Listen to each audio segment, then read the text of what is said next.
Listo. Eso es otra de las cosas que, bueno, va a salir en la grabación, pero ¿pudieron bajar los la grabación de la clase pasada, del Sí, encuentro? profe, sí, se ve perfecto y se escucha bárbaro. Ah, joya. Entonces voy a intentar, ahora que estoy en el grupo de WhatsApp, en vez de subirlos ahí a WeTransfer, de pasárselos por el WhatsApp directamente. No sé si será muy pesado, pero pruebo, porque sería mejor, me parece, que queden ahí. Bueno, Sí, profe, está bueno.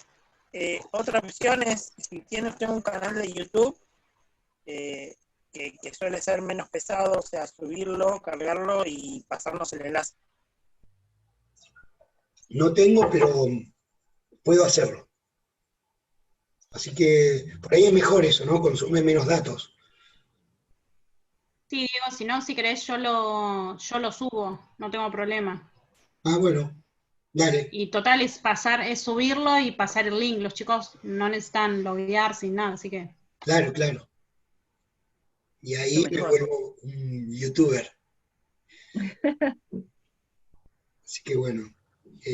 Listo, arrancamos entonces. En esta unidad vamos a intentar ver o empezar a ver. Empiezo de vuelta. En esta unidad, en este encuentro, vamos a plantear desde dónde vamos a avanzar en el estudio de las ciudades. ¿Sí? Hoy vamos a proponer una revisión histórica de la producción social de las formas espaciales. Y acá es como eso, sopa de letras, hay una definición encubierta que es, cuando hablamos de producción social de formas espaciales, es una manera crítica de hacer referencia al proceso de urbanización. ¿Sí? Entonces, ya en esta primera filmina, ya empezamos a ver o podríamos empezar a imaginarnos desde dónde teóricamente se encara el estudio de las ciudades a través de la historia. ¿Sí?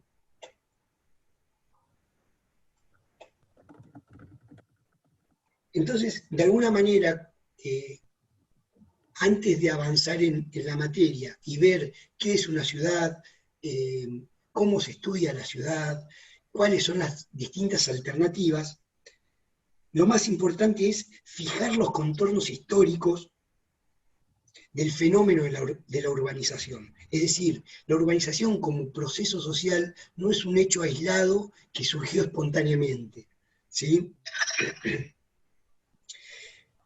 Por lo tanto, antes de meternos en las particularidades de la urbanización o de las ciudades de la actualidad, es necesario abordarlas históricamente. Un poco de esto fue lo que estuvimos diciendo Esperen que hay gente que quiere entrar. Caro, ¿te puedo hacer Sí, dale, host? Diego. Pará. Acá lo admito.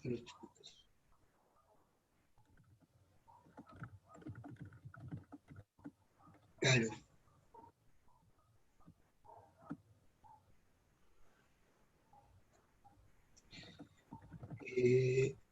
Bueno, te voy a poner como hospedadora.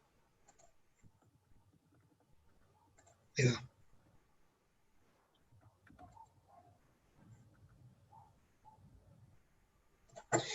Bien. Entonces, la idea de esta primera unidad es fijar los contornos históricos del fenómeno de la urbanización. Y en este proceso,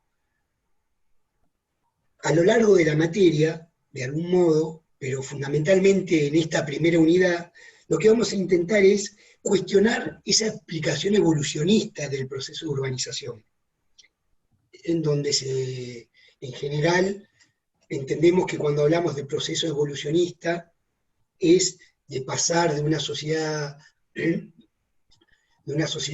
tradicional o primitiva y del proceso de civilización y que primero viene, por ejemplo, si uno piensa en las películas, la ciudad romana que va evolucionando en una ciudad medieval, que va evolucionando en una ciudad industrial, como un proceso lineal y naturalmente dado, ¿sí? Muchas de las explicaciones de los fenómenos sociales se plantean desde ese lugar. La idea es que el día de hoy terminemos por lo menos dudando un poco de esa explicación lineal de la cosa, del proceso de urbanización.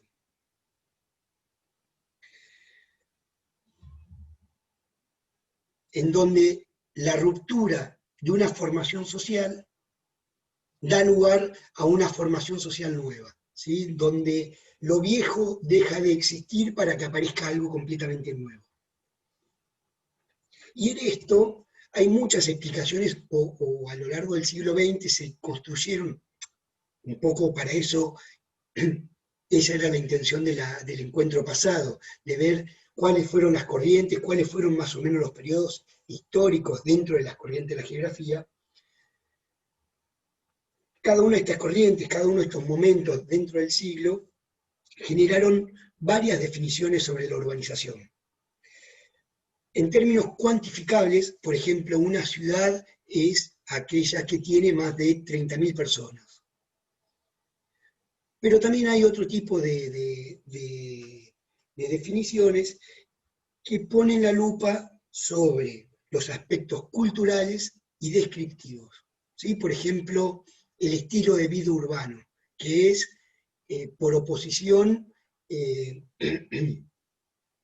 que se construye por oposición a las dinámicas rurales, ¿sí? Los aspectos culturales, los aspectos económicos.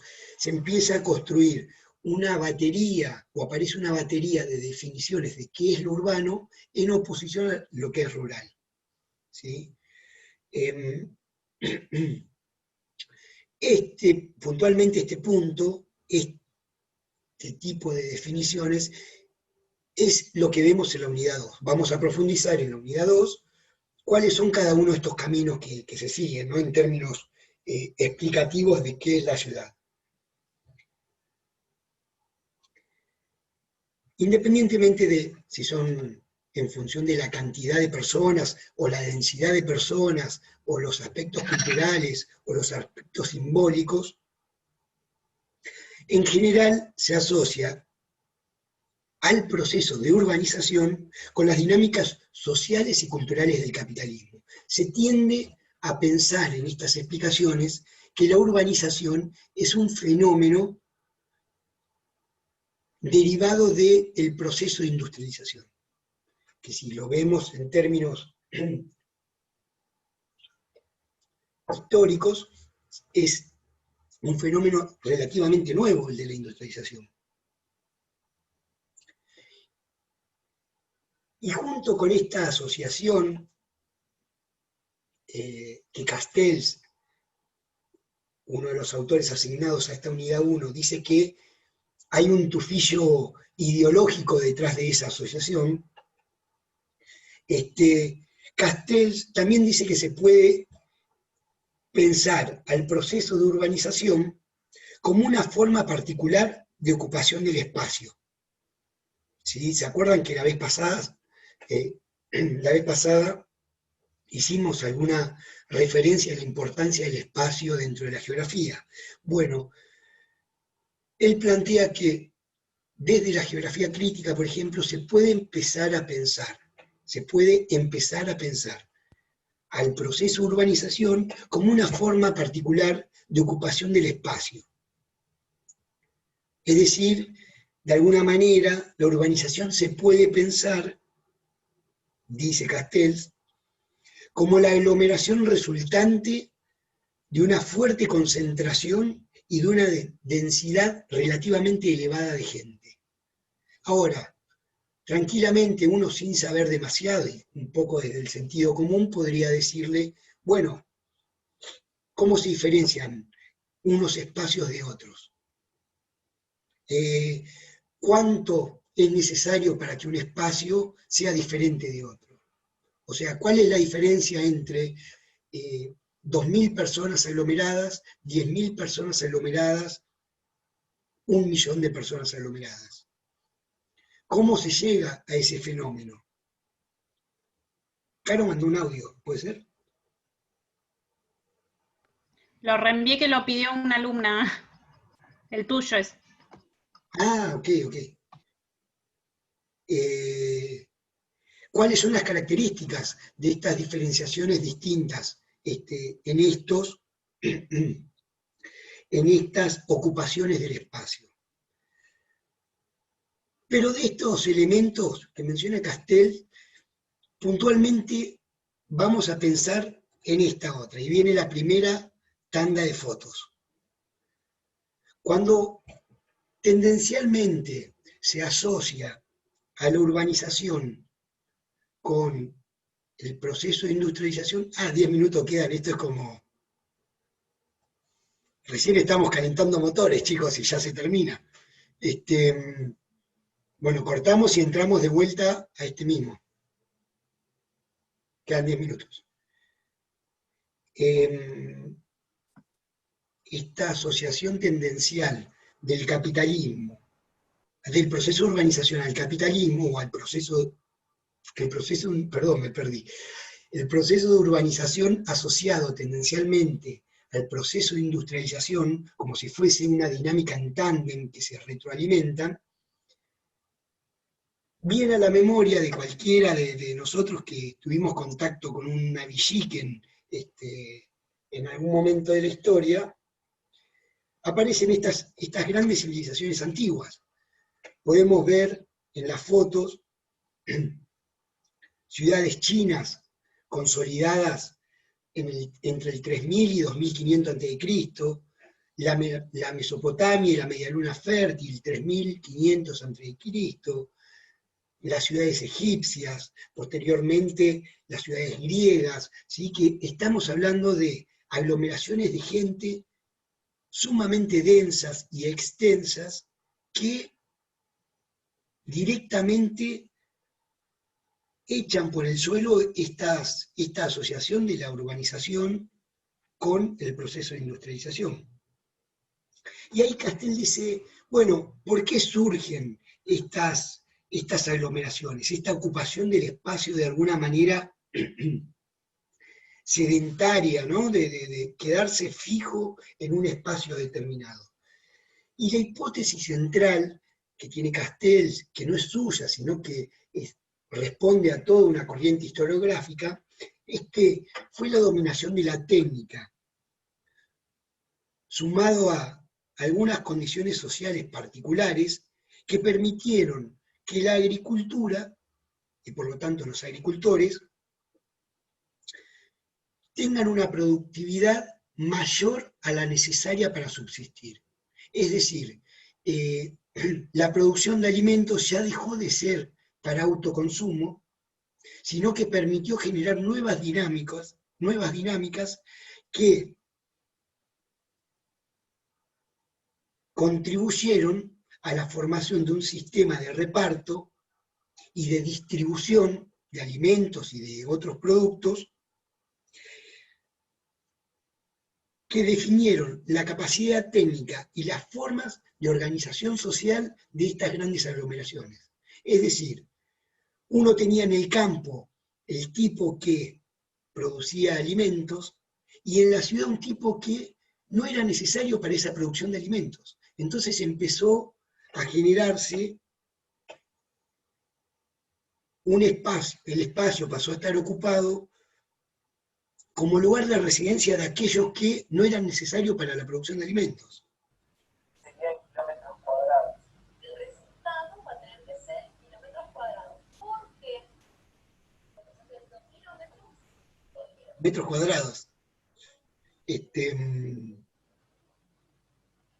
Y por lo tanto, dice Castel, basándose en toda esta corriente historiográfica, las ciudades se pudieron desarrollar solo en aquellos casos que la producción agrícola haya sido excedentaria, ¿sí? Que exista esta productividad extraordinaria que permita la circulación de esos alimentos, la generación de un mercado, ¿sí? y la consolidación del espacio urbano como centro administrativo, ahí viene la segunda foto, como centro administrativo, donde aparecen los políticos, como centro religioso. Las ciudades pasaron a constituirse como centros políticos, espacios burocráticos, que de alguna manera dan cuenta y representan la complejidad nueva a la que llegó la sociedad. Entonces, todo está asociado, según Castells, a este proceso de dominio de la técnica agrícola, la posibilidad de generar excedentes, que de alguna manera permitió que el resto de la sociedad se reestructure, ¿sí? Se reestructure y aparezcan nuevas jerarquías, aparezcan nuevas relaciones, aparezcan nuevos desarrollos artísticos, desarrollos monumentales, es decir, pirámides, estatuas y ese tipo de cosas. Se desarrolla el arte, se desarrolla la ciencia, todo en el marco de este espacio urbano. Y en este sentido, y con esto le propongo que cortemos y salgamos y volvamos a entrar, en este sentido, las ciudades expresan el nuevo sistema social, pero que no es secuencial al anterior, al nomadismo.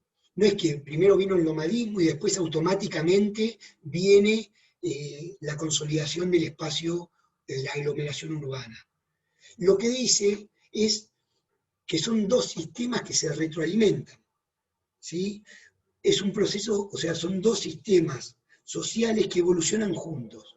El rural generando excedentes, generando el dominio de la técnica, y el urbano generando una demanda y generando un control sobre el territorio en donde está incluida la producción de alimentos. Entonces, de alguna manera, el planteo es dos ideas básicas, o tres ideas básicas. Es falsa esa visión de asociar directamente la urbanización como un fenómeno estrictamente capitalista. En segundo lugar, es clave o fue clave para la consolidación de los espacios urbanos el dominio de la técnica agrícola. Y tercero, este dominio de la técnica agrícola y la posibilidad de generar excedentes permitió la reestructuración de la sociedad que de alguna manera se retroalimenta con la formación previa, que es el nomadismo, vendría a ser. Diego, perdón que te moleste, igual ahí queda un ratito todavía.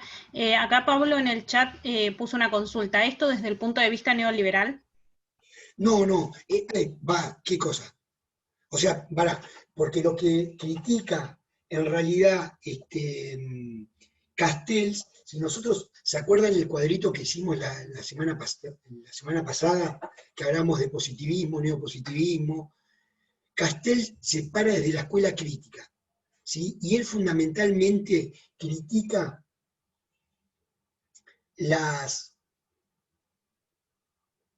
fundamentalmente a lo que vendría a ser la geografía cuantitativa, ¿sí? No puntualmente la geografía cuantitativa, sino las otras disciplinas históricas que se apoyan en este tipo particular de hacer historia, ¿sí? De hecho, en este tipo particular me refiero a este tipo de explicaciones lineales y secuenciales. En términos económicos, por ejemplo, apareció un tipo que se llamó Rostow, ¿sí? Que él hablaba que para que los países subdesarrollados lleguen a desarrollarse, tienen que seguir una serie de etapas, ¿sí? Empiezan siendo países muy pobres y van desarrollando la industria textil y después desarrollan la industria metalmecánica y después desarrollan, y así sucesivamente, y llegamos a ser como Estados Unidos. Ese tipo de explicaciones puntualmente es la que está criticando Castells cuando hace referencia a las explicaciones históricas, ¿sí? El positivismo se apoya mucho en este tipo de lógica secuencial para generar un hilo conductor, ¿sí? Como si la historia fuese una línea de tiempo. Un poco lo que empieza a aparecer con Castells. Cuando digo con Castells es en términos de corriente intelectual, es la crítica a esa linealidad de las cosas, ¿sí? Es todo como más complejo de lo que se preveía o de lo que se pretendía hacer creer. No sé si sirvió la respuesta. Queda, Ok. bueno, ya no se va a cortar. Bueno, ahora entonces volvemos con la pregunta, esa. Sí. Ok. Ya se corta, así que salgamos y volvemos a entrar al mismo link.